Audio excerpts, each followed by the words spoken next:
কিয়ামতের ঘটনা ঘটানোর জন্য রব্বুল আলামিন বিশেষ একজন ফেরেশতা বানিয়েছেন। সেই ফেরেশতার নাম হলো ইসরাফিল। তাকে সৃষ্টি করার পর থেকে তিনি তার মুখের সামনে সিংহা নিয়ে বসে আছেন। আল্লাহ কখন তাকে আদেশ করবেন, আদেশ পাওয়া মাত্রই তিনি সিংহার ধ্বনি বাজিয়ে দিবেন। আর আল্লাহর হুকুম আসার পরে তিনি সিংহায় মুঠ ফুৎকার মারবেন 2 বার। কথা বুঝে থাকলে সবাই বলেন তো, তিনি যখন সিংহায় ফুৎকার মারবেন, আল্লাহর আদেশ পাওয়ার পরে সিংহায় ফুৎকার দিবেন কয়বার? প্রথমবার তিনি যখন সিংহায় ফুৎকার দিবেন, বিকট এক আওয়াজ, এই আওয়াজে মহাবিশ্বে যা কিছু আছে সব কিছু লন্ড ভন্ড চূর্ণ বিচূর্ণ হয়ে গিয়ে কিয়ামতের মহাপ্রলয়ঙ্কারী ঘটনা ঘটে যাবে। এই সূরার প্রথম 3 আয়াতে সিংহার প্রথম ফুৎকারের পরবর্তী অবস্থা বলা হয়েছে। আল্লাহ তাআলা বলছেন, ইযাস সামাউন ফাতারাত ওয়া ইযাল কাওয়াকিবুন তাসারাত ওয়া ইযাল বিহারু ফুজ্জিরাত। প্রথম আয়াতে আল্লাহ বলছেন ইযাস সামাউন ফাতারাত, যখন আসমান দীর্ণ বিদীর্ণ হয়ে যাবে, আসমান যখন ভেঙে চুরে টুকরা টুকরা হয়ে যাবে। এই যে আমাদের মাথার উপরে আসমান আছে, এই আসমানের কোনো সীমানা আমরা জানি না। চট্টগ্রামের সীমানা আমাদের জানা আছে, টেকনাফ গিয়ে শেষ চট্টগ্রাম বিভাগ। এইদিকে আবার আপনি সর্বোচ্চ ফেনী ক্রস করার পরে তারপরে চট্টগ্রাম শেষ। এই যে চট্টগ্রাম বিভাগের বা জেলার আয়তন আপনি জানেন, কিন্তু বলেন তো মাথার উপরে যে আসমান আছে, এই আসমানের সীমানা বা আয়তন দুনিয়ার কারো জানা আছে নাকি? আরো জোরে বলেন, জানা আছে নাকি? এই প্যান্ডেলকে দাঁড় করিয়ে রাখার জন্য এখানে কত পিলার ব্যবহার করা হয়েছে, কিন্তু আমাদের মাথার উপরে এই আসমান, এটাকে আল্লাহ এমন ভাবে স্থাপন করেছেন। এই আসমানকে শূন্যের উপরে স্থাপন করতে আল্লাহর কি কোনো পিলার বা খুঁটির দরকার হয়েছে নাকি? আরো জোরে বলেন, দরকার হয়েছে নাকি? কোরআনুল কারীমের 13 নম্বর সূরা সূরাতুর রা'দের 2 নম্বর আয়াতে আল্লাহ তাআলা বলছেন, আল্লাহুল্লাযী রাফা'আস সামাওয়াতি বিগাইরি আমাদিন তারাউনাহা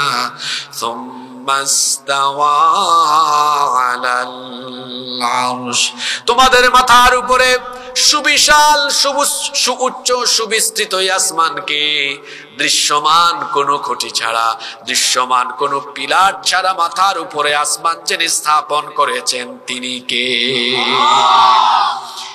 সেই আসমান আল্লাহ এমনি এমনি বানান নাই।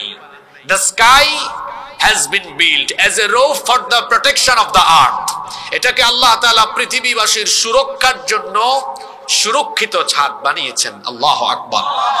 এজন্য রব্বুল আলামিন কোরআনুল কারীমের 21 নম্বর সূরা সূরাতুল আম্বিয়া এর 32 নম্বর আয়াতে বলেছেন, ওয়াজআলনাস সামাআ সাকফান মাহফুযা। আল্লাহ তাআলা বলছেন, আর আসমানকে আমি পৃথিবীবাসীর জন্য সুরক্ষিত ছাদ বানিয়েছি। অর্থাৎ এই আসমান না থাকলে পৃথিবী এবং পৃথিবীতে বসবাসকারী কেউ সুরক্ষিত থাকতো না। এই জন্য আসমানকে আমাদের সুরক্ষার জন্য, আমাদের সেফটি, সিকিউরিটি এবং প্রোটেকশনের জন্য নিরাপত্তার ছাদ যিনি বানিয়েছেন তিনি কে?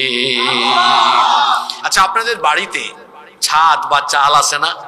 এই ছাদ বা চাল না থাকলে কি হতো? এই যে এখন শীতকাল, রাতে কুয়াশা পড়ে যেত, ঘুমাতে পারতেন না। তারপর বর্ষাকালে কি হতো? বৃষ্টি পড়তো। গ্রীষ্মকালে কি হতো? দিনের বেলা ঘরের ভেতরে থাকতেই পারতেন না। গ্রীষ্মকালে যেন ছায়া হয়, বর্ষাকালে যেন মেঘ বৃষ্টি থেকে সেফ থাকেন, শীতকালে যেন কুয়াশা থেকে, ঠান্ডা বাতাস থেকে সেফ থাকেন। এজন্য প্রত্যেকেই সেফটি, সিকিউরিটি আর বাসা বাড়ির প্রোটেকশনের জন্য উপরে কি দিয়েছেন? জোরে বলেন না, কি দিয়েছেন? ছাদ। মাথার উপরে আসমান আল্লাহ সুরক্ষিত ছাদ হিসেবে দিয়েছেন। আজকের বিজ্ঞান তা গবেষণার মাধ্যমে মানুষের বোঝার জন্য আরো সহজ করেছে। আধুনিক বিজ্ঞান গবেষণা করে দেখেছে পৃথিবীর উপরিস্থিত বায়ুমণ্ডলীয় যে স্তর আছে তার উপরে মহাশূন্যে তার উপরে অনেকগুলো অসংখ্য উল্কাপিণ্ড রয়েছে। কোন একটা উল্কা যদি দুনিয়াতে একবার পড়ে, মানুষ তো দূরের কথা, পশু পাখি জীবজন্তু উদ্ভিদ পৃথিবীর যা আছে সবকিছু জ্বলে পুড়ে ছারখার হয়ে যাবে। কোন একটা উল্কা যেন পৃথিবীতে আসতে না পারে। এজন্য আল্লাহ তাআলা মাথার উপরে আসমানকে নিরাপত্তার ছাদ বানিয়ে পৃথিবীর সবার জন্য আল্লাহ সুরক্ষার ব্যবস্থা করেছেন। সুবহানাল্লাহ। পৃথিবীর সুরক্ষার জন্য যে আসমান বানানো হয়েছে, আসমান তো আবার একটা নয়, আসমান হলো মোট কয়টা? আল্লাহ তাআলা কোরআনে কারীমে বলেছেন, আল্লাযী খালাকা সাবআ সামাওয়াতিন তিবাকা, তিনি স্তরে স্তরে 7 আসমান বানিয়েছেন। ইসরাফিলের সিংহার ফুৎকার কতটা বিকট হবে, কতটা সাংঘাতিক হলে পরে এক সিংহারে ফুৎকারে আসমান একটার উপর আরেকটা ভেঙে চুরে টুকরা টুকরা হয়ে একটার উপর আরেকটা পড়তে থাকবে। আল্লাহু আকবার। রব্বুল আলামিন কোরআনুল কারীমের 21 নম্বর সূরা সূরাতুল আম্বিয়া এর 104 নম্বর আয়াতে বলেছেন, ইয়াউমা নাতউইস সামাআ কাতাইয়িস সিজিল্লি লিল কুতুব, কিতাবের পৃষ্ঠাকে যেভাবে গুটিয়ে ফেলা হয়, ইসরাফিলকে আল্লাহ যখন বলবেন সিংহার মধ্যে ফুৎকার দাও, প্রথমবার তিনি যখন সিংহায় ফুৎকার দিবেন, 7 আসমানকে আল্লাহ তাআলা একটার পর একটা ভেঙে চুরে টুকরা টুকরা করে দিয়ে সবকিছুকে আল্লাহ তাআলা গুটিয়ে তার কুদরতি ডান হাতে নিয়ে ফেলবেন। আল্লাহু আকবার। একটা আসমানও থাকবে না। এরপরে আল্লাহ দ্বিতীয় আয়াতে বলেছেন, ওয়া ইদাল কাওয়াকিবুন তাসারাত, নক্ষত্রগুলো খসে খসে টুকরা টুকরা হয়ে পড়ে যেতে থাকবে। চিন্তা করেন তো আওয়াজ, এই সাউন্ডটা কত বিকট হতে পারে। ইসরাফিল আলাইহিস সালামের একটা সিংহার ফুৎকারে আসমান একটার উপর আরেকটা টুকরা টুকরা হয়ে পড়বে। নক্ষত্রগুলো তারকাগুলো বিক্ষিপ্ত হয়ে খসে খসে পড়ে যেতে থাকবে। এই তারকা এগুলোর সাইজ কত বড়, যে সূর্যকে আমরা দিনের বেলা দেখি, দেখতে লাগে এটা মনে হয় অনেক ছোট, আসলে বড় কোনো বস্তু যখন উপরে উঠে নিচে থেকে দেখতে সেটাকে ছোট দেখায়। যেমন বিমানবন্দরের রানওয়েতে দেখবেন বিমান কত বড়, কিন্তু যখন 45-50 হাজার ফিট উপরে উঠে যায় দেখতে লাগে পাখির মতো ছোট, রানওয়েতে লাগে বড়। সূর্যকে আপনি এত ছোট এটাতে দেখতেছেন, এটাই তো বেশি, কারণ সূর্য আমাদের পৃথিবী থেকে 50-60 হাজার ফিট দূরে নয়, হলো 15 কোটি কিলোমিটার দূরে। সুবহানাল্লাহ। মুখ দিয়ে বাইর নইব। একটা বিমান যে দেখেন এটা কত ফিট, যুবক ভাইয়েরা কথা বলে না কেন? 50-60 হাজার ফিট, তাই না? 30-40 হাজার ফিট উপরে দেখলে ছোট দেখায়, আর সূর্য তো 30-40 হাজার ফিট দূরে না, 15 কোটি কিলোমিটার দূরে অবস্থিত। আল্লাহু আকবার পড়েন। এই সূর্য হলো পৃথিবীর চাইতে 13 লক্ষ গুণ বড়। সুবহানাল্লাহ। কত লক্ষ গুণ? মানে 13 লক্ষ পৃথিবীকে সূর্যের ভেতরে ঢুকায় দেওয়া যাবে। আল্লাহু আকবার। এই যে সন্ধ্যা হলো, সন্ধ্যার পরে আপনারা আকাশে তারকা দেখেছেন না? এই তারাগুলো দেখতে সূর্যের চেয়ে আরো ছোট লাগে, তাই না? কিন্তু এগুলো সূর্যের চাইতে আরো বড়। এমনও অনেক তারকা আছে যে তারকার আলো সৃষ্টির পর থেকে আজ পর্যন্ত এর আলো দুনিয়ায় আসতেই পারে নাই। সুবহানাল্লাহ। মুখ দিয়ে বাইর নইব। আপনারা কথা বুঝেন নাকি? অবাজি কথা বুঝেন না আপনারা? হতা মুখে দিয়ে বাইর নইব তো কথা বলবেন। বলেছি এমন অনেক তারা আছে সৃষ্টির পর থেকে আদৌ আজ পর্যন্ত এগুলোর আলো দুনিয়াতে পৌঁছায়ও, বিজ্ঞান সেখানে যেতেও পারে নাই। অ্যাস্ট্রোনমি ম্যাগাজিন তারা এক তথ্য প্রকাশ করেছে, পৃথিবীর বর্তমান সময়ের বিজ্ঞানীরা তাদের যন্ত্রপাতি দিয়ে সর্বশেষ যে তারকা পর্যন্ত তারা যেতে পেরেছেন, এই তারকার নাম তারা দিয়েছেন YU স্কুটি। তারা গবেষণা করে বলেছেন যে সূর্য পৃথিবীর চেয়ে 13 লক্ষ গুণ বড়। আমাদের যন্ত্রপাতি দিয়ে যে তারকা পর্যন্ত আমরা যেতে পেরেছি এটা হলো সূর্যের চাইতে আরো 500 কোটি গুণ বড়। কত কোটি? আচ্ছা হিসাব বুঝছেন কিনা? সূর্য পৃথিবীর চেয়ে কত লক্ষ গুণ বড়? আবার বিজ্ঞান কিন্তু এখনো লাস্ট সীমা পর্যন্ত যেতে পারে নাই, কিয়ামত পর্যন্ত পারবেও। তাদের ক্যাপাসিটি দিয়ে যতদূর গিয়েছে, ওই তারকা হলো সূর্যের চাইতে আরো কত কোটি গুণ বড়। চিন্তা করেন তো, ইসরাফিল যখন সিংহার মধ্যে ফুৎকার দিবে, এটা কত ডেঞ্জারাস, এটা কত মারাত্মক, এটা কত বিকট আওয়াজ। সূর্য তো শেষ হবেই। আল্লাহ অন্য সূরায় বলেছেন, ফাইদা বারিকাল বাসারু ওয়া খাসাফাল কমারু ওয়া জুমিআশ শামসু ওয়াল কমার ইয়াকুলুল ইনসানু ইয়াউমাইযিন আইনাল মাফার। সূর্য আর চাঁদকে একাকার করে গুটিয়ে ফেলা হবে। সূর্য চাঁদ সব টুকরা টুকরা হয়ে যাবে, এমনকি মানুষের চক্ষু বিস্ফোরিত হয়ে যাবে। শুধু তাই নয়, শুধু সূর্য নয়, সূর্যের চাইতে আরো লক্ষ লক্ষ কোটি কোটি গুণ বড় বড় তারকা ফেটে চূর্ণ বিচূর্ণ হয়ে টুকরা টুকরা হয়ে পড়ে যাবে। আল্লাহু আকবার! কি ডেঞ্জারাস পরিস্থিতি কিয়ামতের সময় ঘটবে। এখনো কিন্তু 2 নাম্বার ফুৎকার মারে নাই। কয় নাম্বার ফুৎকার দিয়েছে? জোরে বলেন, কয় নাম্বার? প্রথম সিংহার ফুৎকারেই আসমান শেষ। মহাশূন্যে থাকা সূর্য, চন্দ্র, গ্রহ, নক্ষত্র যা কিছু আছে সবকিছু শেষ। আসমানের খবর গেল, এবার আসমানের নিচে যা আছে তার অবস্থা কি হবে? আল্লাহ এই সূরার 3 নম্বর আয়াতে বলেছেন, ওয়া ইদাল জিবালু সুইরাত, ওয়া ইদাল বিহারু ফুজ্জিরাত। এবার আসেন আসমানের নিচে কি হবে? আসমানের নিচে কি হবে? এবার আসেন, ওয়া ইদাল বিহারু ফুজ্জিরাত। সাগরকে ফাটিয়ে দেওয়া হবে, সাগর ফেটে যাবে। আবার এর আগের সূরাতে আল্লাহ তাআলা বলেছেন সাগরের অবস্থা এমন হবে, ওয়া ইদাল বিহারু সুজ্জিরাত, সাগরের মধ্যে আগুন লাগিয়ে দেওয়া হবে। আচ্ছা বুঝেন তো, এক সূরায় বলা হয়েছে সাগরকে ফাটিয়ে দেওয়া হবে, সাগর ফেটে যাবে, আর আরেক সূরায় বলা হয়েছে সাগরের মধ্যে আগুন লেগে যাবে। কথা একরকম না 2 রকম? আসতে বলবেন না, জোরে বলেন, কথা একরকম না 2 রকম? কথা তো 2 রকম হয়ে গেল। এই দেখেন আগের সূরা আয়াত নাম্বার 6, এটা সূরা তাকবীর, ওয়া ইদাল বিহারু সুজ্জিরাত। পরের সূরায় আল্লাহ বলেছেন, ওয়া ইদাল বিহারু ফুজ্জিরাত। সুজ্জিরাত, ফুজ্জিরাত, সুজ্জিরাত, ফুজ্জিরাত। এক সূরায় বলেছেন আগুন ধরবে, আর এক সূরায় বলেছেন ফেটে যাবে। এটাই হলো কোরআনের মজা। কোরআনের এক আয়াতের তাফসীর পাওয়া যায় অন্য আয়াতে। প্রথমে সাগর ফাটবে, তারপরে আগুন ধরবে। কথা বুঝে থাকলে বলেন, প্রথমে আগুন ধরবে না প্রথমে ফাটবে? প্রথমে ফাটল ধরবে, তারপরে আগুন ধরবে। এটা আজকের বিজ্ঞানও প্রমাণ করেছে। কেমনে সেটা আমি বলি। ইসরাফিলের সিংহার ফুৎকারের পরে, আগে কোরআন দিয়ে বলি, ইসরাফিল যখন সিংহায় ফুৎকার দিবেন, ইসরাফিলের সিংহার ফুৎকারের পরে তামাম দুনিয়া একসাথে কেঁপে উঠবে, একটা ভয়াবহ ভূমিকম্প হবে। ভূমিকম্পের নামে তো আল্লাহ একটা সূরাও দিয়েছেন, সূরার নাম সূরা জিলজাল। সেই সূরার প্রথম আয়াতে আল্লাহ বলেছেন, ইদা যুলজিলাতিল আরদু জিলজালাহা, যখন গোটা জমিনকে প্রবলভাবে প্রকম্পিত করা হবে, এক ভূকম্পনের ফলে সবকিছু কেঁপে উঠবে, সাগর ফেটে যাবে। সাগর ফেটে যাওয়ার কারণে, সাগর ফাটবে বলতে সাগরের নিচে যে মাটি আছে, সাগরের নিচের মাটি ফেটে চৌচির হয়ে যাবে।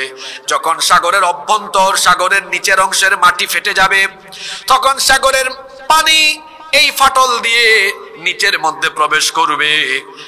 আর সাগর যখন ফেটে গিয়ে পানি যখন নিচের দিকে নামবে, সাগরের ভূ অভ্যন্তরে মাটির নিচে আছে উত্তপ্ত লাভা, আগ্নেয়গিরি।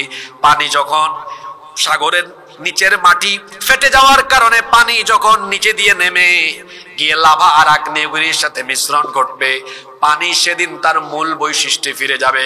বিজ্ঞানের ছাত্ররা জানে পানির মূল উপাদান হলো অক্সিজেন আর হাইড্রোজেন, একটা জ্বলে আর একটা জ্বালাতে সাহায্য করে। যখন ইসরাফিলের সিংহার ফুৎকারের পরে সাগরের ভূ অভ্যন্তরের মাটি ফেটে যাবে, উপর থেকে সাগরের পানি নিচে নেমে গিয়ে লাভা আর আগ্নেয়গিরির সাথে যখন তার মিশ্রণ ঘটবে, সাগরের বুকে সেদিন দাউ দাউ করে আগুন জ্বলে উঠবে। আল্লাহু আকবার। আসমানের উপরের সব শেষ, জমিনের আসমানের নিচে সাগর শেষ। আর ওই যে পাহাড় পর্বত, সূরা কারিয়া আজকে বিষয় দিয়েছিলেন, সেখানে আল্লাহ বলেছেন, ওয়া তাকুনুল জিবালু কাল ইহনিল মানফুশ। পাহাড়গুলো ধুনা তুলার মতো উড়ে যাবে। সূরা মুজাম্মিলে আল্লাহ বলেছেন ইয়াউমা তারজুফু আরদু ওয়াল জিবালু ওয়া কানাতিল জিবালু কাসীবাম মাহিলা। পাহাড় সহ জমিনকে উপরে উঠায়া একটা আছাড় যখন দেওয়া হবে, জমিন শেষ হয়ে যাবে। ওই জন্য আয়াতে আল্লাহ বলেছেন ফাদুক্কাতা দাক্কাতা ওয়াহিদা, সবকিছু লন্ডভন্ড হয়ে যাবে। ওয়া কানাতিল জিবালু কাসীবাম মাহিলা। বৈশাখ মাসে, জ্যৈষ্ঠ মাসে দেখবেন তুফান আসলে পরে, বৃষ্টি আরম্ভ হওয়ার আগে তুফানের বাতাসের সাথে কেমনে ধুলাবালু উড়ে যায়। ইসরাফিলের সিংহার ফুৎকারের পরে এই যে আকাশের দিকে মাথা উঁচু করে দাঁড়িয়ে থাকা বিরাট বিরাট পাহাড় আছে, এগুলো বালুর মতো উড়ে যেতে থাকবে। আল্লাহু আকবার। প্রথম সিংহার ফুৎকারের পরে মাথার উপরের আসমান, পায়ের তলার জমিন যা আছে সবকিছু উলট পালট লন্ড ভন্ড হয়ে যাবে। আল্লাহ জিজ্ঞেস করবেন ইয়া দুনিয়া, হে দুনিয়া, আইনা জিবালুকি, তোর বুকের উপরে থাকা পাহাড়গুলো কোথায়? আইনা আশজারুকি, তোর গাছপালা কোথায়? আইনা আনহারুকি, তোর বুকের উপরে প্রবাহমান থাকা নহরগুলো কোথায়, নদ নদী কোথায়? আল্লাহ বলবেন আইনাল মুতাকাব্বিরুন আইনাল জাব্বারুন, প্রতাপশালী অহংকারী জালেম স্বৈরাচারের আজকে কোথায় যারা ক্ষমতার অহংকার করত? কোনো জবাব আসবে না, কারণ জবাব দেওয়ার মতো তখন কেউ থাকবে না। আল্লাহ জিজ্ঞেস করবেন লিমানিল মুলকুল ইয়াউম, আজকে ক্ষমতা কার? আপনারা জবাব দিচ্ছেন, তখন তো আপনারাও থাকবেন না, কেউ থাকবে না। কারণ আল্লাহ অন্য আয়াতে বলেছেন কুল্লু মান আলাইহা ফানি ওয়া ইয়াবকা ওয়াজহু রাব্বিকা যুল জালালি ওয়াল ইকরাম। সবকিছু ফান হয়ে যাবে, ক্ষয় হয়ে যাবে, লয় হয়ে যাবে, কেবলমাত্র একজন মহামহিয়ান সত্তা থাকবেন। জুড়ে বলেন তিনি কে? সে আল্লাহ বলবেন লিমানিল মুলকুল ইয়াউম, আজকে ক্ষমতা কার, আজকে রাজত্ব কার? কেউ জবাব দেওয়ার জন্য থাকবে না, তিনি নিজে প্রশ্ন করে নিজেই জবাব দিবেন লিল্লাহিল ওয়াহিদিল কাহ্হার, আজকে রাজত্ব কার? এক সিংহার ফুৎকারে আসমান জমিন মহাবিশ্বের সবকিছু চূর্ণ বিচূর্ণ লন্ড ভন্ড হয়ে গিয়ে কিয়ামত অনুষ্ঠিত হয়ে যাবে। জোরে বলেন আল্লাহু আকবার। এবার আল্লাহ ইসরাফিলকে ডেকে বলবেন ইসরাফিল, তুমি এবার দ্বিতীয়বার সিংহায় ফুৎকার দিয়ে তোমার দায়িত্ব শেষ করো। ইসরাফিল আলাইহিস সালাম আবার দ্বিতীয়বার সিংহায় ফুৎকার দিবেন। সূরা জুমারের মধ্যে আল্লাহ দুইটা সিংহার ফুৎকারের কথা এক আয়াতে বলেছেন। আল্লাহ বলছেন ওয়ানুফিখা ফিস সূরি ফাসাইকা মান ফিস সামাওয়াতি ওয়া মান ফিল আরদি ইল্লা মান শাআল্লাহ সুম্মা নুফিখা ফীহি উখরা ফাইযা হুম কিয়ামুন ইয়ানযুরুন। আল্লাহ বলছেন যখন প্রথমবার সিংহায় ফুৎকার দেওয়া হবে, আসমান সমূহ আর জমিনে যা আছে সবকিছু তখন শেষ হয়ে যাবে। আল্লাহ যা চাইবেন তা ছাড়া সব শেষ হয়ে যাবে। সুম্মা নুফিখা ফীহি উখরা ফাইযা হুম কিয়ামুন ইয়ানযুরুন।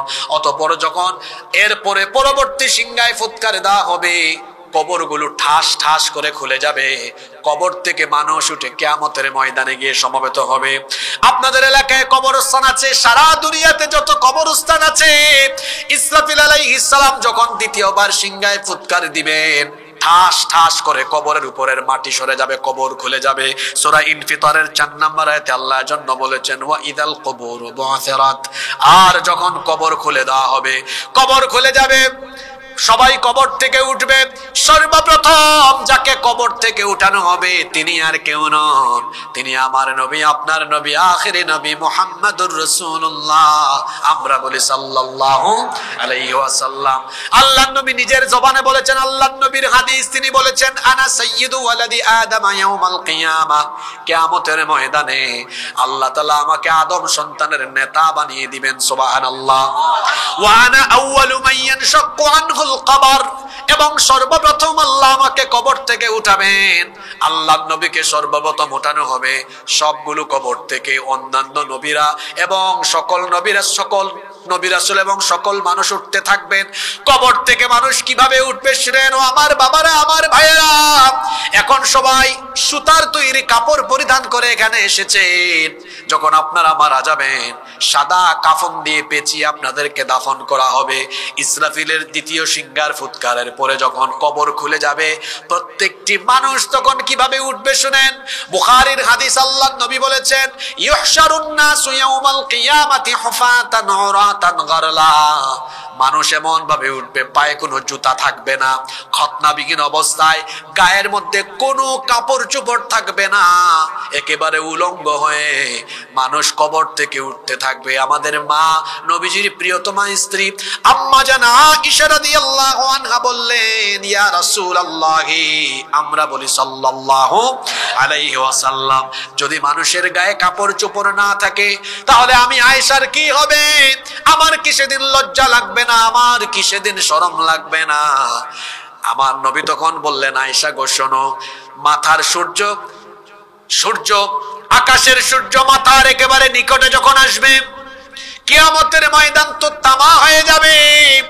সেই দিন মানুষ আল্লাহর সামনে দাঁড়িয়ে হিসাব কেমনে দিবে? বিচারের সম্মুখীন হলে তার অবস্থাটা কি হবে? এই চিন্তায়, এই পেরেশানিতে নফসি নফসি জিকির করে মানুষগুলো যে আল্লাহর ভয়ে মাথা নিচের দিকে দিবে, মাথাটা উপরের দিকে তোলার সাহসও কেউ করতে পারবে না। আল্লাহু আকবার! কি ভয়াবহ চিত্র! কবর খুলে দেওয়া হবে। আল্লাহ বলছেন, ওয়া ইদাল কুবুরু বু'থিরাত। আর কবর যখন খুলে যাবে, মানুষ কবর থেকে উঠতে থাকবে। এখানে আরেকটা কথা বলে ফেলি, আমার আপনার নবী আমাকে আপনাকে কত দরদ, আমাকে আপনাকে কত মহব্বত করেন, কত ভালোবাসেন। আমাদের প্রতি তার দরদ কেমন, আমাদের প্রতি তার মহব্বত কেমন। সকল নবী রাসূল কবর থেকে উঠে বলবেন নাফসি নাফসি, আমরাও বলবো নাফসি নাফসি। কবর খুলবে, আমার নবী উঠেই বলবেন, আইনা উম্মতি, আইনা উম্মতি। সুবহানাল্লাহ! সেই নবী উম্মতকে কবর থেকে উঠে বলবেন না, সবার আগে উম্মত উম্মত করবেন। আল্লাহ সেদিন বলবেন, ও নবী, এখনো কি আপনি আপনার উম্মতের জন্য পেরেশান হয়ে আছেন? নবী বলবেন, অবশ্যই উম্মতের জন্য পেরেশান হয়ে আছি। আল্লাহ নবী জিবরিলকে বলবেন, আমার উম্মত কোথায়? জিবরিল বলবেন, কিয়ামত কায়েম হয়ে গিয়েছে, সবাই কিয়ামতের মাঠে যাচ্ছে। আল্লাহ নবী সেদিন মাকামে মাহমুদে যখন মাথা নত করবেন, উম্মতের চিন্তায় পেরেশান হয়ে মাথা ঝুঁকায়া দিবেন। আল্লাহর কুদরতি চরণে যখন মাথা নত করবেন, আল্লাহর রহমতের দরিয়ায় তখন জোশ মারবে। আল্লাহ বলবেন, ও আমার হাবিব, ইরফা রাসাক, ইরফা রাসাক, মাথা উঠান, সাল তুতাহু, কি চাইবেন চান। আল্লাহর নবী মাথা উঠায়া আবার বলবেন, নবী আমার উম্মতের কথা আমি বলছি, আমার উম্মত কোথায়? জাহান্নামের খাদে চলে যাচ্ছে নাকি? আল্লাহ বলবেন, নবী গো, পেরেশান হওয়ার দরকার নাই। আজকে হাসরের মাঠে আমি আল্লাহ সবার আগে আপনাকে সুপারিশের পারমিশন দিয়ে দিলাম। সুবহানাল্লাহ! আপনি আপনার উম্মতের জন্য সুপারিশ আরম্ভ করেন। আপনার যাকে মন চায় তাকে সুপারিশ করে আপনি আমার জান্নাতে ঢুকে যান। আল্লাহ সেই দিন নবীর সুপারিশ আমাদেরকে নসিব করে দিও, বলেন আমিন। ওয়া ইদাল কুবুরু বু'থিরাত। ইসরাফিলের সিংহার ফুৎকারের পরে কবর খুলে দেওয়া হবে। কবর যখন খুলে যাবে, মানুষ কবর থেকে উঠে হাসরের মাঠে গিয়ে সমবেত হবে। হাসরের মাঠে যখন মানুষ যাবে, তখন মানুষের সারা দুনিয়ার সকল কর্মলিপি সম্পর্কে মানুষকে অবগত করা হবে। এজন্য আল্লাহ পরবর্তী আয়াত 5 নম্বর আয়াতের মধ্যে বলছেন, আলিমাত নাফসুম মা কদ্দামাত ওয়া আখারাত। মানুষের আগের পরের সব কর্মলিপি সম্পর্কে তাকে অবগত করা হবে। জন্ম থেকে নিয়ে মৃত্যু পর্যন্ত আপনি যা করেছেন সবকিছু আপনার সামনে চলে আসবে। আমলনামা হাতে হাতে দিয়ে দেওয়া হবে। আমলনামায় সবকিছু উল্লেখ থাকবে। প্রথম 5 আয়াতের মধ্যে আমরা কিয়ামতের 2 পর্ব জানলাম। প্রথম পর্বে সবকিছু লন্ডভন্ড হয়ে যাবে, দ্বিতীয় পর্বে মানুষ কবর থেকে উঠে হাসরের মাঠে গিয়ে সমবেত হবে। এই 5টি আয়াত আমাকে আপনাকে যে বার্তা দিল তা হলো এই, আমি আপনি সবাই একদিন আল্লাহর সামনে দাঁড়াবো। এ ব্যাপারে কি কোনো সন্দেহ আছে নাকি? আস্তে বলবেন না, জোরে বলেন, সন্দেহ আছে নাকি? যেহেতু আপনাদের সন্দেহ নাই, পরবর্তী 6 নম্বর আয়াতে এবার আল্লাহ আপনাদেরকে প্রশ্ন করছেন। আল্লাহ তাআলা জিজ্ঞেস করছেন, ইয়া আইয়ুহাল ইনসানু মা গাররাকা বিরাব্বিকাল কারীম আল্লাযী খালাকাকা ফাসাওয়াকা ফাআদালাক ফি আইয়ি সূরাতিন মা শাআ রাক্কাবাক। আল্লাহ এবার বলছেন, যেহেতু তুমি আমার কাছে আসবে, এত ছুটাছুটি করো কেন, এত নাফরমানি করো কেন? আল্লাহ বলছেন, ইয়া আইয়ুহাল ইনসান, হে মানুষ, মা গাররাকা বিরাব্বিকাল কারীম, কোন জিনিস তোমাকে তোমার মহান রব সম্পর্কে গাফেল করে রেখেছে? কোন জিনিস তোমাকে আল্লাহর ব্যাপারে ধোকায় ফেলে রেখেছে? তুমি তো জানলে তুমি আমার সামনে একদিন আসবে, তুমি তো জানলে তুমি আমার সামনে এসে বিচারের সম্মুখীন হবে। তাহলে বান্দারে তুমি বলো তো, দুনিয়াতে তুমি কোন কারণে আমার সাথে নাফরমানি করো? কোন কারণে তুমি আমার সাথে কুফরি করো? কোন কারণে তুমি আমার বিধিবিধান লঙ্ঘন করো? আজান হয় তুমি নামাজে যাও না, আমি বললাম সুদ ঘুষ খাও না, তুমি সুদ ঘুষ খাও। আমি বললাম তুমি হারাম খাও না, তুমি হারাম খাও। মা বোনেরা শুনেন, আল্লাহ বললেন সুন্দর এই চামড়া ঢেকে রাখো, তুমি ঢেকে রাখলে না। আল্লাহ জিজ্ঞেস করছেন, তুমি তো জানলে আমার সামনে একদিন আসবে, এটা জানার পরেও কেন দুনিয়াতে তুমি শয়তানের ধোঁকায় আমার বিধিবিধান লঙ্ঘন করো? ও যুবক ভাইয়েরা, কেন জিনার সাগরে নিজেকে ডুবিয়ে রাখো? মোবাইলের সঠিক ব্যবহার না করে, কেন মোবাইলের অপব্যবহার করে নিজেকে নষ্টামির পথে, ধ্বংসের পথে, নিজেকে কেন খারাপ পথে, জাহান্নামের পথে পরিচালিত করো? আল্লাহ জিজ্ঞেস করছেন, মা গাররাকা বিরাব্বিকাল কারীম, কোন জিনিস তোমাকে তোমার রব সম্পর্কে গাফেল করে ফেললো? তোমার রব হলেন এমন, যার সাথে তুমি নাফরমানি করো। কেমনে পারো রে বান্দা? তোমার রব তো হলেন তিনি, আল্লাযী খালাকাকা ফাসাওয়াকা ফাআদালাক ফি আইয়ি সূরাতিন মা শাআ রাক্কাবাক। তোমার সেই আল্লাহর সাথে তুমি কেমনে নাফরমানি করো? তোমার সেই রবের সাথে তুমি কেমনে নাফরমানি করো? আল্লাযী খালাকাকা, যিনি তোমাকে সৃষ্টি করেছেন, ফাসাওয়াকা ফাআদালাক, এরপরে তিনি তোমাকে সুঠাম এবং সুসামঞ্জস্যপূর্ণ করেছেন। তুমি তোমার রবের সাথে কেমনে নাফরমানি করো? তুমি তো এক সময় কিছুই ছিলে না, অস্তিত্বহীন ছিলে, প্রাণহীন ছিলে। সেই অস্তিত্বহীনতা থেকে, প্রাণহীনতা থেকে আমাদের অস্তিত্ব যিনি দিয়েছেন, গলার আওয়াজ বড় করে বলেন তিনি কে? সে আল্লাহ বলছেন, কেমনে তুমি আমার সাথে নাফরমানি করো? তোমার ওজন কত? 60 কেজি 70 কেজি নাফরমান, 60 কেজি 70 কেজি শরীর নিয়ে তুমি আল্লাহর সাথে নাফরমানি করো। সে আল্লাহ বলছেন, তুমি জিরো ছিল না, কিছুই ছিল না।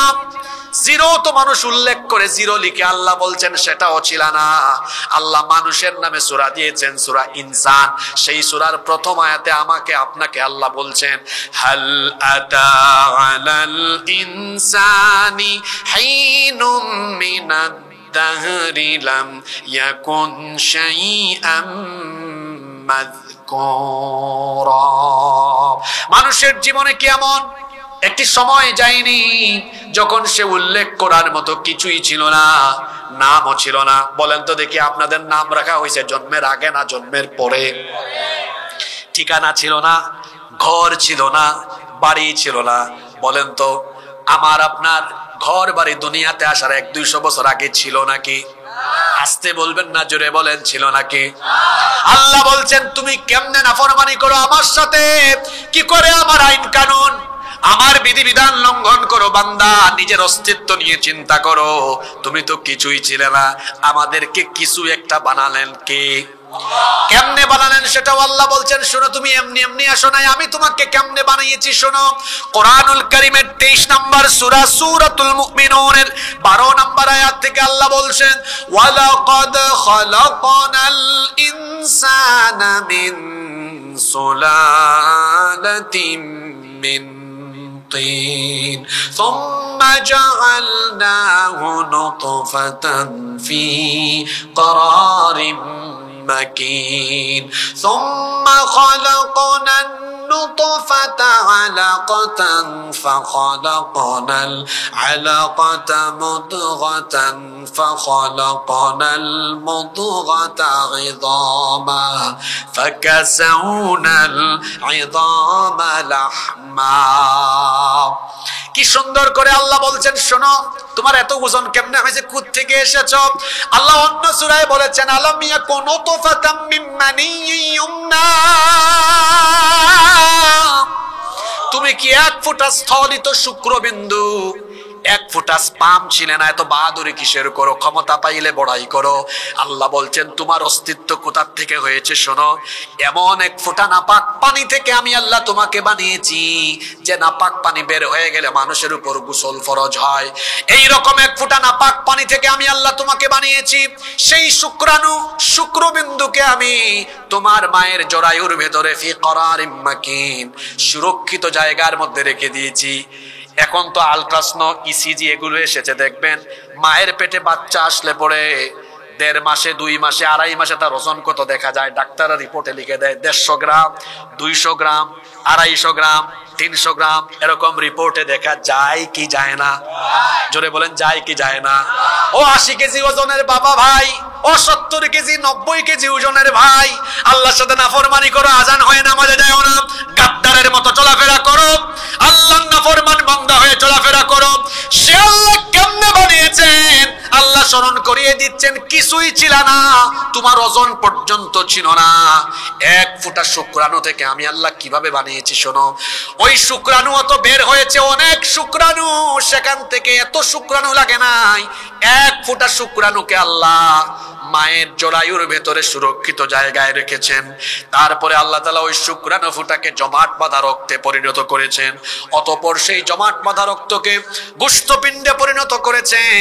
তারপরে সেই গোশতপিণ্ডকে বড় একটা হাড্ডিতে রূপান্তর করেছেন। এরপরে সেই হাড্ডির উপরে গোশতের পোশাক পরিয়ে দিয়ে এবার আল্লাহ আমাদের নাক, কান, চোখ, ঠোঁট, হাত, পা সব কিছু দিয়ে মানুষের মতো স্ট্রাকচার দিয়ে, সুরত নিয়ে সুন্দর করে মায়ের পেটে আল্লাহ আমাদেরকে বানালেন। এরপরে আল্লাহ বের করে দেন নাই। সূরা হজের 5 নম্বর আয়াতে আল্লাহ বলেছেন, ওয়ানুকিরু ফিল আরহামি মা নাশাউ ইলা আজালিম মুসাম্মা। এরপরে আমি তোমাকে তোমার মায়ের পেটের ভেতরে একটি নির্দিষ্ট সময় পর্যন্ত রেখে দিলাম। তারপরে কেমনে তোমাকে বের করে আনছি শোনো। আল্লাহ বলছেন, সুম্মা নুখরিজুকুম তিফলা। 2.5, 3, 3.5, 4, 5 কেজি ওজনের ছোট্ট একটা বাচ্চার সাইজে তোমার মায়ের পেটের ভেতর থেকে বের করে দুনিয়ার আলো বাতাস দেখিয়েছেন যিনি, জোরে বলেন তিনি কে? আল্লাহ। তুমি দুনিয়াতে আসলে খাবে কি? দাঁতও নাই, কিছু নাই। পৃথিবীর কোন ডাক্তার তোমার খাবার বানায় নাই। তুমি দুনিয়াতে আসার আগে আল্লাহ বলছেন, বান্দা তুমি দুনিয়াতে আসার আগে আমি আল্লাহ তোমার খাবারের জন্য তোমার মায়ের স্তনের মধ্যে ছোট ছোট 1টা 2টা নয় 32টা 30টার বেশি ছিদ্র দিয়ে আল্লাহ মায়ের বুকের মধ্যে দুধ রিজার্ভ করে ব্যবস্থা করে রেখেছেন। সে আল্লাহ বলছেন, এত সুন্দর করে আমি তোমাকে বানালাম। এরপরে ফাসাওয়াকা ফাআদালাক, সুঠাম এবং সুসামঞ্জস্যপূর্ণ করলাম। ফি আইয়ি সূরাতিম মা শাআ রাক্কাবাক, তিনি যেমনটা আকৃতি, যেমনটা ফেস চেয়েছেন তেমনটা দিয়েছেন। আপনার নাক আর ঠোঁট আপনার বাপের মতো হবে না, মায়ের মতো হবে। আপনার দাদার মতো হবে না, দাদির মতো হবে। চেহারার মিল বেশি বাপের সাথে না মায়ের সাথে, দাদার সাথে না দাদির সাথে, ভাই না বোনের সাথে, কার সাথে মিল হবে এটা নির্ধারণ করেছেন কে? আল্লাহ। সে আল্লাহ বলছেন, ফি আইয়ি সূরাতিম মা শাআ রাক্কাবাক, কাবাক যেরকম চেয়েছেন সেরকম তিনি বানিয়েছেন। সে আল্লাহ আপনাকে প্রশ্ন করছেন, বান্দা তুই কিছুই চিনে না, তোকে আমি বানালাম, সৃষ্টি করলাম, সুসামঞ্জস্যপূর্ণ সুঠাম করলাম, আমার বানানো বান্দা হয়ে আমার দেওয়া রিজিক ভোগ করে বান্দারে তোর কি লজ্জা করে না? তোর কি খারাপ লাগে না আমার সাথে নাফরমানি করতে? সে আল্লাহ আপনাকে আমাকে প্রশ্ন করছেন, ইয়া আইয়ুহাল ইনসানু মা গাররাকা বিরাব্বিকাল কারীম। হে মানুষ, কোন জিনিস তোমাকে তোমার মহান রব সম্পর্কে গাফেল করে ফেললো? আল্লাহ থেকে এত গাফেল, ফজরের সময় ঘুমায়, জোহরের সময় দেখা যায় অবহেলায় কাটায়, আসরের সময় খেলাধুলা করে, মাগরিবের সময় আড্ডা দেয়, এশার সময় রং তামাশা করে। আমার জাতীয় কবি এজন্য বড় সুন্দর কবিতা লিখেছেন। তিনি বলেছেন, ঘুমাইয়া কাজা করেছ ফজর, তখনও জাগনি যখন জোহর, হেলায় খেলায় কেটেছে আসর, মাগরিবের ওই শুনিয়া যান, এখনো জামাতে হওরে শামিল, এখনো এর সাথে আছে স্থান, বাজিছে দামামা বাদরে আমামা, শির উঁচু করি মুসলমান, দাওয়াত এসেছে নয়া জামানার, ভাঙা কেল্লা ইউরে নিশান। 5 ওয়াক্ত নামাজ কেমনে যায় সব এখানে বলা আছে। ফজরের টাইমে আপনি ঘুমায় থাকেন, কেমন করে ঘুমাও তুমি, কেমন করে ঘুমাও তুমি, ফজর করে কাজা, এমন তো হতে পারে জোহরে জানাজা। হতে পারে কি পারে না? জোরে বলেন, হতে পারে কি পারে না? ফজরের ক্ষণ গেল পড়নি নামাজ, জোহরে ও ডুবেছিলে নিয়ে শত কাজ, ফজরের ক্ষণ গেল পড়নি নামাজ, জোহরে ও ডুবেছিলে নিয়ে শত কাজ, হেলায় খেলায় গেল আসরের কাল, মাগরিবেও পড়লে না নামাজির সাজ, ফজরের ক্ষণ গেল পড়নি নামাজ, জোহরেও ডুবেছিলে নিয়ে শত কাজ। এভাবেই তো যাচ্ছে দিন, তাই না? নাফরমানি করতে করতে সে আল্লাহ বলছেন, কত নাফরমানি করবা বলো? তোমার সব তো আমার হাতে বাঁধা, আমি একটা টান মারবো, ফিরে যেতে হবে কার কাছে? আসতে বলবেন না, জোরে বলেন, কার কাছে?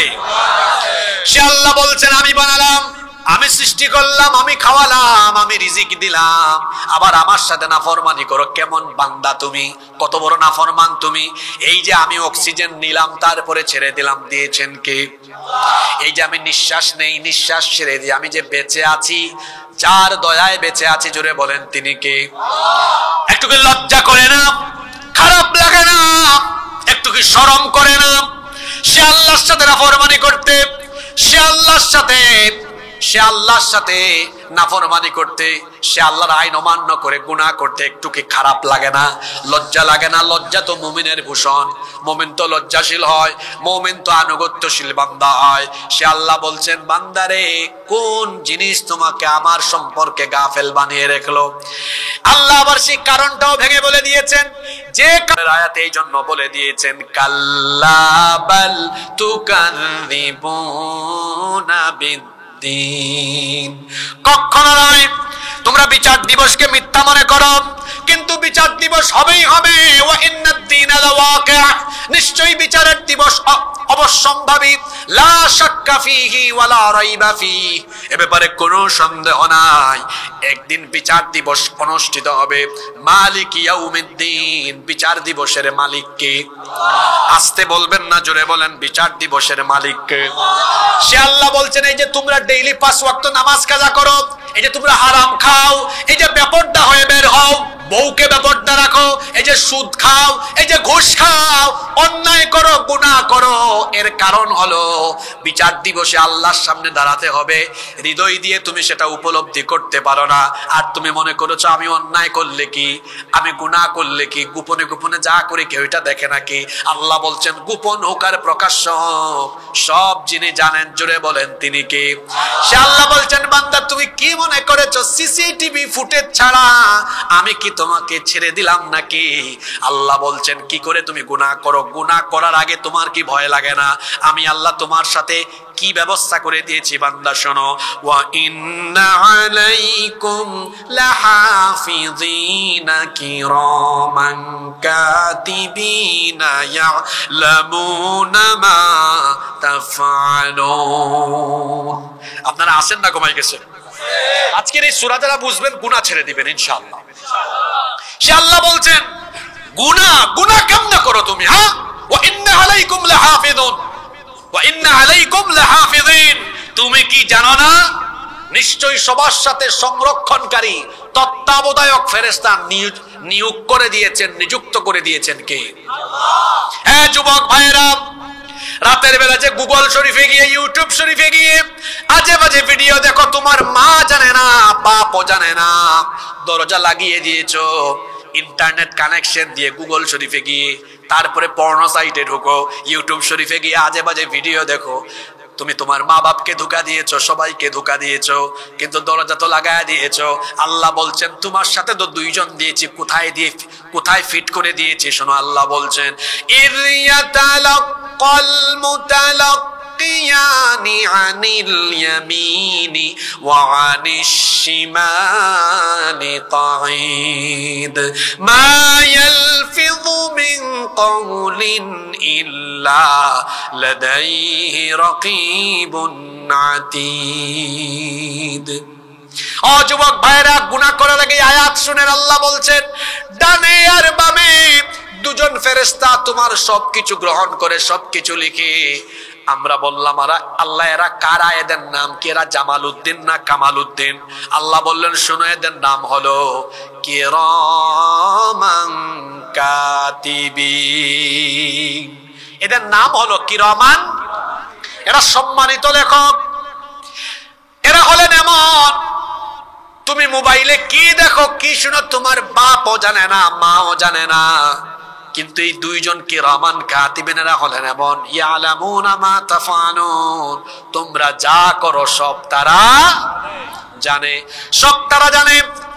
আপনার আমার সবার রিপোর্ট লেখা হচ্ছে। হাসরের মাঠে যখন আমরা দাঁড়াবো, আল্লাহ বলবেন ফেরেশতাদের লেখা রিপোর্ট এবার মানুষের হাতে হাতে দাও, ওইটাকেই বলে আমলনামা। এই রিপোর্ট যখন দেওয়া হবে, আল্লাহর বিচারের সিস্টেম কেমন? আমাদের বাংলাদেশে দেখবেন কারো বিরুদ্ধে অভিযোগ থাকলে মামলা হয়, তদন্ত হয়, তারপরে দেখবেন আদালতে আসামিকে উঠাইয়া এজলাসের মধ্যে হিয়ারিং হয়, সাক্ষ্য গ্রহণ হয়, তারপরে রায় হয়। কিন্তু আল্লাহর বিচারের সিস্টেম বড় ব্যতিক্রম। হাতে হাতে ফেরেশতাদের লেখা সেই রিপোর্ট আমলনামা দেওয়ার পরে এরপরে আল্লাহ বলবেন ইকরা কিতাবাকা কাফা বিনাফসিকাল ইয়াউমা আলাইকা হাসিবা। আল্লাহ বলবেন তোর আমলনামা তুই পড়, কেউ পড়ে দিবে না। তোর কোনো আইনজীবী নাই, তোর উকিল নাই, তোর কেউ নাই, আজকে তোরটা তুই পড়। পড়ার আগে যখন তাকাবে, তাকানো মাত্রই আশ্চর্য হয়ে যাবে, অবাক হয়ে বলবে মালি হাদাল কিতাব, এ কেমন আমলনামা? লা ইউগাদিরু সগীরাতান ওয়ালা কাবীরাতান ইল্লা আহসাহা। কি আশ্চর্য রিপোর্ট, কি আশ্চর্য আমলনামা। আমার জীবনের ছোট বড় কোনো একটা কাজ এখানে বাদ পড়ে নাই। ও যুবক ভাইরা, কেমনে রাতের বেলা জিনার সাগরে ডুব দাও, কি করে গুনাহ করেন, কি করে পাপ করেন আপনি কি জানেন না? আপনার সাথে আল্লাহ দুইজন ফেরেশতা নিয়োগ করে দিয়েছেন কিরামান কাতিবিন ইয়ালামুনা মা তাফআলুন।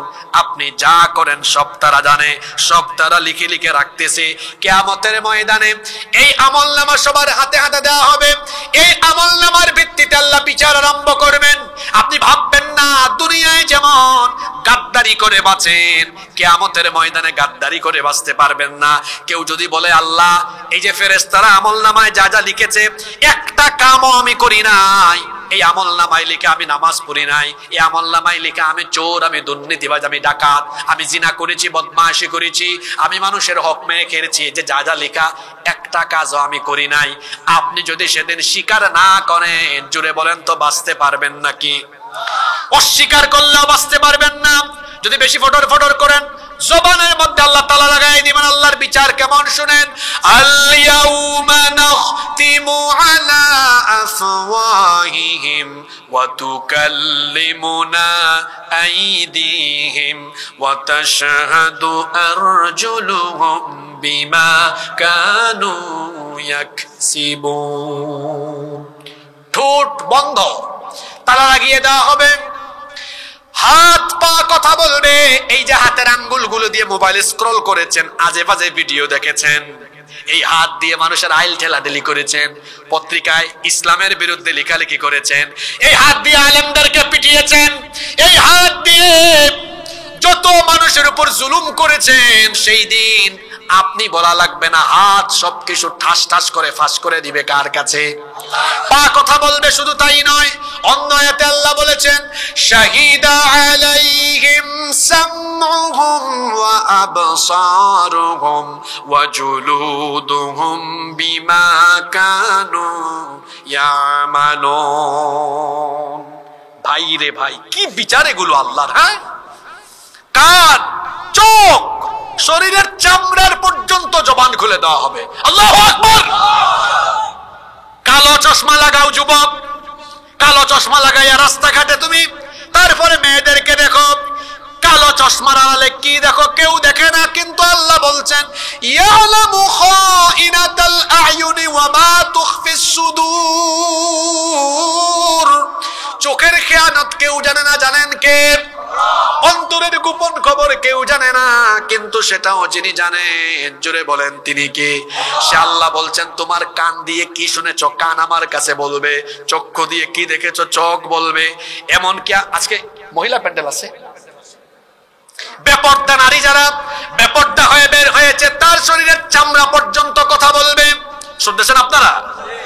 কি আয়াত চিন্তা করেন, শরীরের কি কথা বলবে? শীতের দিন এসেছে, আপনারা সবাই সরিষার তেল, বডি লোশন, তারপরে যে অলিভ অয়েল, জৈতুন তেল, তারপরে গোসলে গেলে পরে লাক্স সাবান, মেরিল সাবান, শাওয়ার জেল। আর মহিলাদের অবস্থা তো আরো খারাপ, তারা দেখা যায় লোশন মাইরাও তার উপরে আটা, ময়দা, কত কিছু মারে। এই যে চামড়ার এত যত্ন নিলেন, এই চামড়া কিয়ামতের দিন আপনার বিরুদ্ধে কথা বলবে কার কাছে?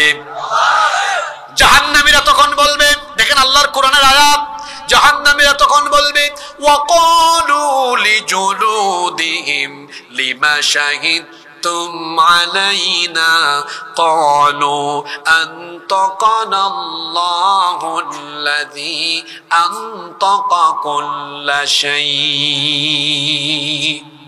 তারা বলবে, না চামড়া, তুমি এত নাফরমান হইছো কেমনে? তোমার না এত যত্ন নিতাম আমরা, দুনিয়ায় কত যত্ন নিয়েছি আমরা, পরিষ্কার রাখতাম, তুমি কেন আজ আমার বিরুদ্ধে কথা বলো? চামড়া বলবে, নাফরমান, তুই এই চামড়ার যত অপব্যবহার করেছিস, যত কুকর্ম করেছিস, বাক শক্তিদাতা আল্লাহ আজ আমার জবান খুলে দিয়েছেন। আল্লাহু আকবার। মা বোনরা, আল্লাহর বানানো, আল্লাহর দেওয়া এই সুন্দর চামড়া ঢেকে পর্দা করে বুরকা পরিধান করে তারপরে ঘর থেকে বের হবেন, নইলে এই চামড়া কিয়ামতের দিন আপনার বিরুদ্ধে আল্লাহর কাছে সব ফাঁস করে দিবে। ও আমার যুবক ভাইয়েরা, আমার বাবারা, আমার ভাইয়েরা, এই শরীরের যত যন্ত্রপাতি আছে, হাত, পা, চোখ, কান, চামড়া পর্যন্ত সেদিন কথা বলবে। আল্লাহু আকবার। খবরদার সে আল্লাহর নাফরমানি করবেন না। আল্লাহ বলছেন, আমি তো তোমাদের সাথে ফেরেশতা নিয়োগ করে দিয়েছি, এমন ফেরেশতা কিরামান কাতিবিন ইয়ালামুনা মা তাফআলুন, তারা সব জানে, সব লিখে এটাই কিয়ামতের মাঠে সবার হাতে হাতে দেওয়া হবে। এরপরে আপনার হাতে থাকা আমলনামার ভিত্তিতে বিচার আরম্ভ হয়ে যাবে। বিচার করার পরে আল্লাহ সেই দিন মানুষদেরকে দুই দলে ভাগ করে দিবেন। জোরে বলেন কয় দল? আরো জোরে বলেন কয় দল? ফারিকুন ফিল জান্নাতি ওয়া ফারিকুন ফিস সাঈর। একদল জান্নাতে, আরেক দল জাহান্নামে। এবার জান্নাতীরা কিসের ভেতরে আর জাহান্নামীরা কিসের ভেতরে থাকবে আল্লাহ পরের আয়াত থেকে তার বর্ণনা দিচ্ছেন। ইন্নাল আবরারা লাফি নাঈম ওয়া ইন্নাল ফুজ্জারা লাফি জাহিম। নিশ্চয়ই পুণ্যবান, সৎ, নেককার, দিনদার বান্দা বান্দিরা জান্নাতের নেয়ামতের ভেতরে থাকবে, আর পাপাচারী, দুরাচারী গুনাহগার পাপী তাপীরা জাহান্নামের মধ্যে থাকবে, জান্নাতীরা জান্নাতের নিয়ামতে থাকবে। সৎ লোকেরা, ভালো লোকেরা, ইমানদারেরা, দিনদার লোকেরা জান্নাতের নিয়ামতে থাকবে। আর জান্নাত এমন জায়গা, আল্লাহ বলছেন ওয়া ইযা রাআইতা সুম্মা রাআইতা নাঈমান ওয়া মুলকান কাবীরা। কি সুন্দর আয়াত! যখন জান্নাতে তুমি তাকাবে, ডানে তাকাও, বামে তাকাও, সামনে তাকাও, পিছনে তাকাও, উপরে তাকাও, নিচে তাকাও, যেদিকেই তাকাবে শুধু নিয়ামত, শুধু নিয়ামত, নিয়ামত আর নিয়ামত দেখবে। সুবহানাল্লাহ পড়বেন না? কেমন নিয়ামত! সুবহানাল্লাহ। জান্নাতীদের তো আলাদা পোশাক আছে, আলাদা গেটআপ, সেটআপ, আলাদা বালাখানা, বিল্ডিং। আপনাদের এই কি বলে চকরিয়া, এই চট্টগ্রামের বিল্ডিং এর মতো, তাই না? লিবনাতুম মিন যাহাবিন ওয়া লিবনাতুম মিন ফিদ্দাহ ওয়া মিলাতুহা আল-মিসকুল আযফার ওয়া হাসবাউহা আল-লু'লু'ু ওয়াল ইয়াকুত ওয়া তুরবাতুহা আয-জাফরান।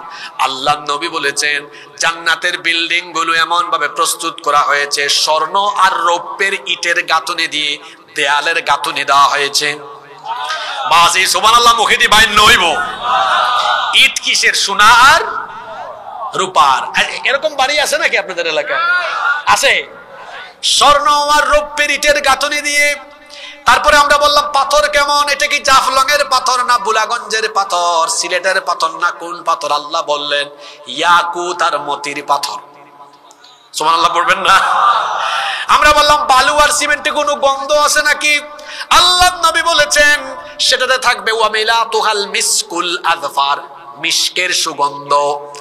আমরা বললাম নিচে কোন দেশি টাইলস? ইটালিয়ান না ইন্দোনেশিয়ান? আল্লাহ বলছেন হাসবাউহাল লু'লু'ু ওয়াল ইয়াকুত ওয়া তুরবাতুহা আয-জাফরান ওয়া তুরবাতুহা আয-জাফরান। জান্নাতের বিল্ডিং এর মেঝেগুলো আল্লাহ জাফরান দিয়ে প্রস্তুত করেছে। খাবার কেমন? যা পৃথিবীতে খাইছে এর চেয়ে আরো উন্নত মানের, যা দেখে নাই শুনে নাই জীবনে, এইরকম খাবার দাবার জান্নাতে আছে না নাই? রেস্টুরেন্টে গেলে খাবার অর্ডার করলে কি সাথে সাথে পান না কিছুক্ষণ পরে পান? জোরে বলেন।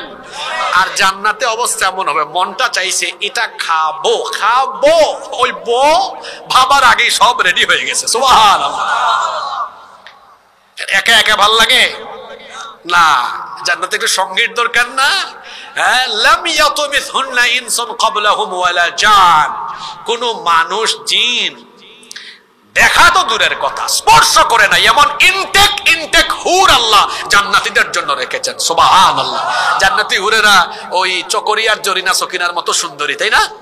হ্যাঁ, এক একজন হুর আল্লাহর নবী বলেছেন এরা যদি আল্লাহ যদি এদেরকে অনুমতি দিতেন, পারমিশন দিতেন, একবার শুধু দুনিয়ার আসমানের দিকে হালকা একটু উকি মারতো, সূর্যের আলো তাদের সৌন্দর্যের আলোতে ম্লান হয়ে যেত।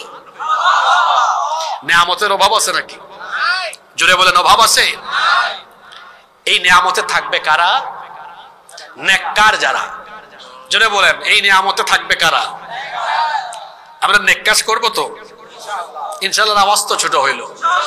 ইন্নাল আবরারা লাফি নাঈম, নিশ্চয়ই নেককাররা, নিশ্চয়ই সৎকর্মশীল ব্যক্তিরা নিয়ামতের ভেতরে থাকবে। ওয়া ইন্নাল ফুজ্জারা লাফি জাহিম, আর পাপাচারী দুরাচারীরা জাহিমের ভেতরে থাকবে। পাপাচারী দুরাচারী তারা জাহান্নামের ভেতরে থাকবে। জাহান্নামে তারা কঠিন আযাব ভোগ করবে। জাহান্নামের আযাব হলো এমন, এখানে আযাব পেতে পেতে তারা পেরেশান হয়ে যাবে, হয়রান হয়ে যাবে। আহারে জাহান্নাম তো বড় কঠিন জায়গা, আগুনের তৈরি পোশাক কাটা হবে। ফাল্লাযীনা কাফারু কুত্তিআত লাহুম সিয়াবুম মিন নার, আগুনের তৈরি পোশাক। এখন আপনাদের গায়ে কিসের পোশাক? সুতার তৈরি পোশাক, আরাম লাগে। আর আগুনের তৈরি পোশাক যখন জাহান্নামীদেরকে পরানো হবে, সব কিছু জ্বলে পুড়ে ছারখার হয়ে ইউসাব্বু মিন ফাওকি রুউসিহিমুল হামিম, মাথার উপরে উত্তপ্ত ফুটন্ত পানি ঢালা হবে। চুল, চামড়া, মগজ, এমনকি শরীরের সব চামড়া, পেটের ভেতরের নারী বুড়ি সুদ্ধা জ্বলে পুড়ে শেষ হয়ে যাবে। এই রকম করে জাহান্নামীদের উপরে আযাব আর আযাব চলতে থাকবে। নেক কাজ যারা করবে, নেক কাজের বিনিময়ে তারা জান্নাতের নেয়ামতে চলে যাবে। আল্লাহ তাদের কাতারে আমাদেরকে শামিল করে দিয়েন, বলেন আমিন। পাপাচারী দুরাচারীরা জাহান্নামের ভেতরে চলে যাবে। আল্লাহ বলছেন ইয়াসলাউনাহা ইয়াউমাদ্দিনি ওয়া মা হুম আনহা বিগাইবিন। সেই দিন তারা সেখানে প্রবেশ করবে, কেউ সেখান থেকে বের হতে পারবে না, অনুপস্থিত থাকতে পারবে না। আল্লাহ তাআলা বলছেন অবশ্যই সেখানে তাদেরকে ঢুকানো হবে। এরপরে আল্লাহ বলছেন ও নবী, যেই দিন এত কিছু ঘটবে, এই সকল জিনিস যেই দিন ঘটবে, সেই দিনের নাম হলো ইয়াউমুদ্দিন, মানে বিচার দিবস। জোরে বলেন কোন দিবস?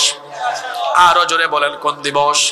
এবার আল্লাহ প্রশ্ন করছেন ওয়ামা আদরাকা মা ইয়াউমুদ্দিন সুম্মা মা আদরাকা মা ইয়াউমুদ্দিন।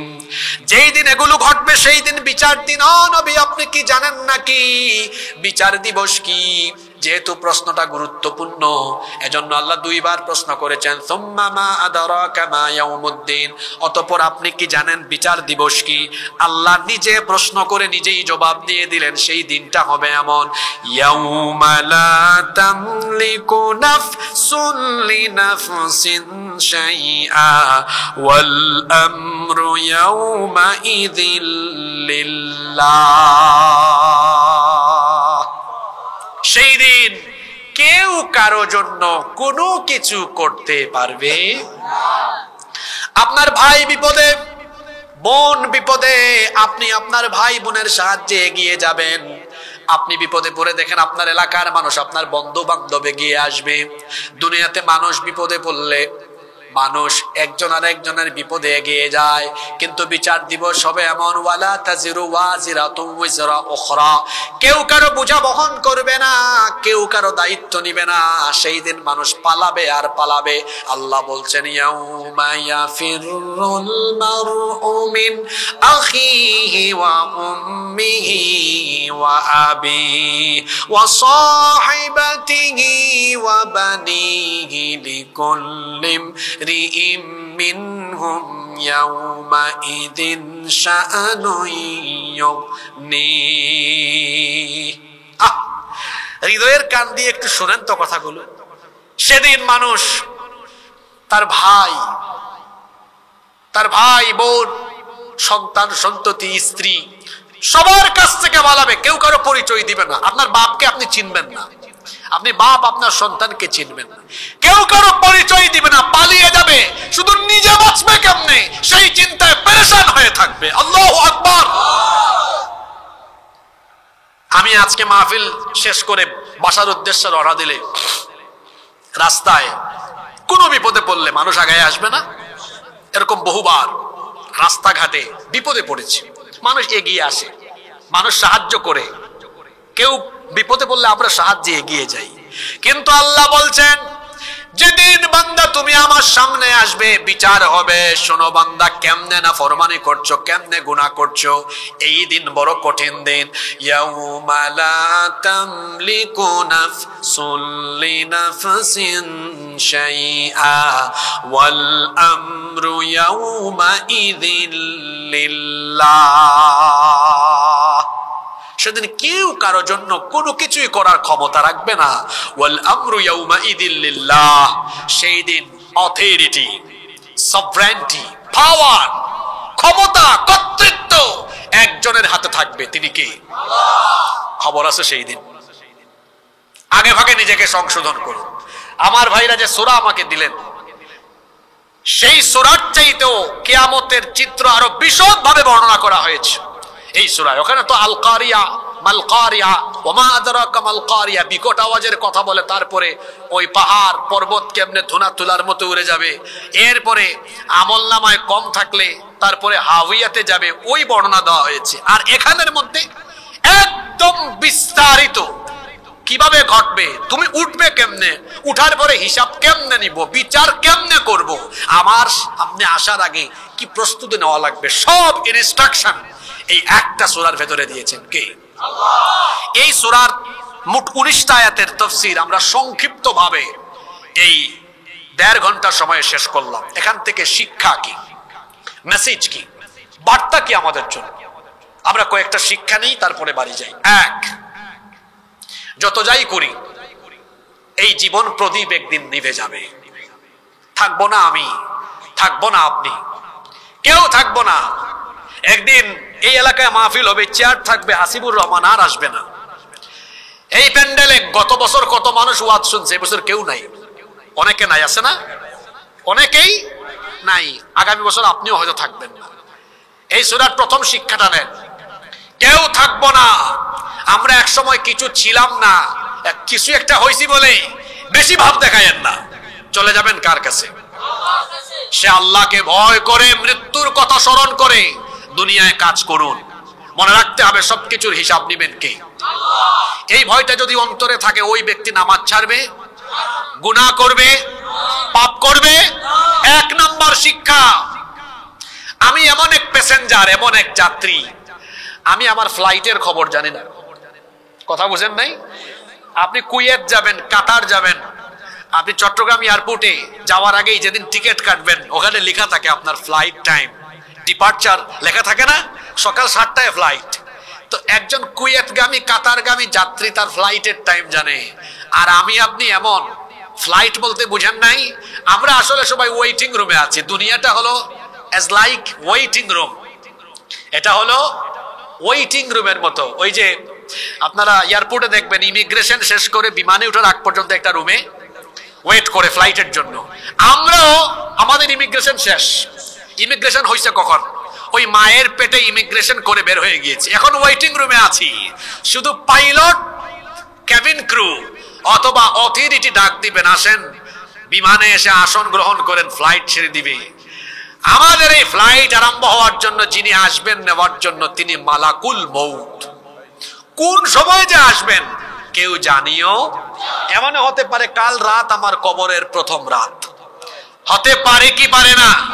জোরে বলেন, হতে পারে কি পারে না? একটু চিন্তাও করেন না, জীবনটা কেমন মূল্যহীন আপনি জানেন?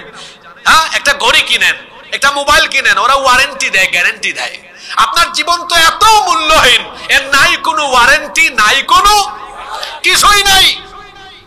বললাম না, আপনি এমন এক প্যাসেঞ্জার, আপনি আপনার ফ্লাইটের টাইম পর্যন্ত জানেন না। যে ব্যক্তি তার ফ্লাইটের টাইম জানে না, ওর তো প্রস্তুতি নেওয়ার দরকার আরো বেশি। আচ্ছা, আগামীকাল, আগামী পরশুদিন আপনাদের এলাকায় প্রবাসী কোনো ভাই বিদেশ চলে যাবে, ও কি বসে থাকবে না যাওয়ার জন্য লাগেজ গুছাবে? কথা বলেন না কেন? অত লাগেজ আজকে থেকে, 2 দিন আগ থেকে গুছাবে। কি কি নেওয়া দরকার, ব্যাগ ট্যাগ গুছায়া প্রস্তুত। আশ্চর্য লাগে আমার, ফ্লাইটের টাইম জানে, প্রস্তুতি নেয়, আর আপনি আমি ফ্লাইটের টাইম জানিও না, প্রস্তুতি নাই।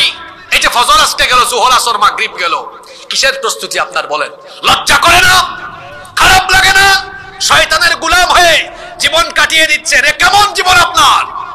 আপনি যখন নামাজে যান না তখন খুশি হয় কে? আর নামাজে গেলে খুশি হয় কে? আপনি নামাজ ছেড়ে দিয়ে কার গোলামি করেন? আপনি শয়তানের গোলামি করতে করতে নিজেকে আপনি শয়তানের খলিফা বানিয়েছেন, শয়তানের মুরিদ বানিয়েছেন। এই রকম নিজেকে শয়তানের গোলাম বানাতে লজ্জা করে না? খারাপ লাগে না? শয়তান কি আপনার বিবেকে পেশাব করে দিয়েছে নাকি? এভাবে বেনামাজি হয়ে হয়ে এভাবেই কি আপনি আল্লাহর সামনে যাবেন নাকি? নিজের বিবেকের দরজায় আজকে এই প্রশ্নগুলো রাখেন। খারাপ লাগে না আপনার? লজ্জা লাগে না? হ্যাঁ, আপনার তো ফ্লাইটের টাইম নেই মিয়া, আপনি জানেন না আপনার টাইম কখন। এই প্যান্ডেল থেকে বাড়ি ফিরবেন এই নিশ্চয়তাটুকু আপনার নাই। আপনার ফ্লাইটের টাইম জানেন না, আর আপনার কারবার দেখে আমি তো অবাক। নামাজ নাই, আল্লাহর দিন নাই, কোরআন নাই, কিছুই নাই। আপনার এইসব কাজ কারবার দেখে অবাক হই, আশ্চর্য হই, এ কেমন জীবন আপনার? ওই বেটা কুয়েত যাবে, কাতার যাবে, তার ফ্লাইট 13 তারিখ 14 তারিখ জেনে প্রস্তুতি নেয়। আপনি যদি অন্তত জানতেন, মৃত্যুর কথা আল্লাহ এই জন্যই গোপন রাখছেন, কারণ মৃত্যুর কথা জানলে মানুষের হাসিত এমন, সে মরার আগের দিন পর্যন্ত গুনাহ করবে, মরার দিন সকালে তওবা করে ঠিক হবে। এজন্য আল্লাহ মরার বিষয়টা গোপন রেখেছেন, যাতে করে ওই মৃত্যুর কথা মাথায় রেখে আল্লাহকে ভয় করে মানুষ জীবন চালায়। এই সূরার শিক্ষা হলো আল্লাহর ভয় জাগ্রত রেখে মালাকুল মউত আসার আগ পর্যন্ত আমরা পরকালমুখী জীবন গঠন করব ইনশাআল্লাহ। সবাইকে তৌফিক দান করেন। সাদাকাল্লাহুল আযীম। মাহফিল কমিটির কোনো বক্তব্য থাকলে শুনবো, না থাকলে মোনাজাত দিন। আচ্ছা, আমার ভাইরা, যুবকেরা, তরুণরা এই মাহফিল আয়োজন করেছেন, তাদের জন্য দোয়া হবে। দেশি বিদেশি প্রবাসী ও